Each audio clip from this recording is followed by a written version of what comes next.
হঠাৎ করে একটা দমকা বাতাস ঝোড়ো হাওয়া পাল্টে দিল দৃশ্যপট। খুব সুন্দর একটা বিকেলের প্রকৃতিতে যখন ভালো লাগায় ভরপুর ছিলাম, তখন শুরু হলো দমকা বাতাস। এই বাতাসের চোটে আশেপাশে গাছপালাগুলো নড়ে উঠছিল আর ভৌতিক পরিবেশ সৃষ্টি হয়ে যাচ্ছিল। ছাদ থেকে নেমে এলাম দ্রুত, কারণ বলা যায় না কখন কি হয়ে যেতে পারে। অনেক সময় এই ঝোড়ো হাওয়ায় বড় রকমের ক্ষতি হয়ে যায় মানুষের। হয়তো দূর থেকে একটা টিনের চাল উড়ে এসে পড়ল আপনার ওপর। ভাবুন তো তখন কি অবস্থাটা হবে।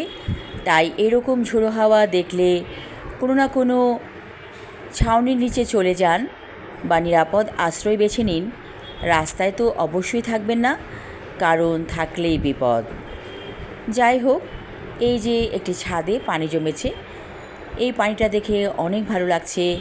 এই পানিতে অনেক পাখি গোসল করবে নিশ্চিন্ত মনে।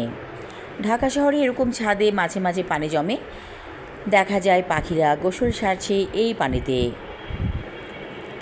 আপনি একটু পানি রাখুন ছাদে কোনো পাত্রে, তাহলে পাখিরা পানি খেতে পারবে। কারণ এখন গরমকাল, পাখিদেরও তো পিপাসা আছে। আশেপাশে তেমন ডোবা নেই, সব কিছু ভরাট হয়ে যাচ্ছে, উঁচু উঁচু বিল্ডিং হয়ে যাচ্ছে। তাহলে ওরা কেমন করে বাঁচবে? প্রাকৃতিক ভারসাম্য বজায় রাখার জন্য আমাদের এইটুকু কষ্ট করতে হবে। পাখিদের জন্য আমরা পর্যাপ্ত পরিমাণ পানি রাখবো ছাদে অথবা বাসার উঠোনে। সুন্দর একটি বিকেল, বেশ ভালো লাগছে।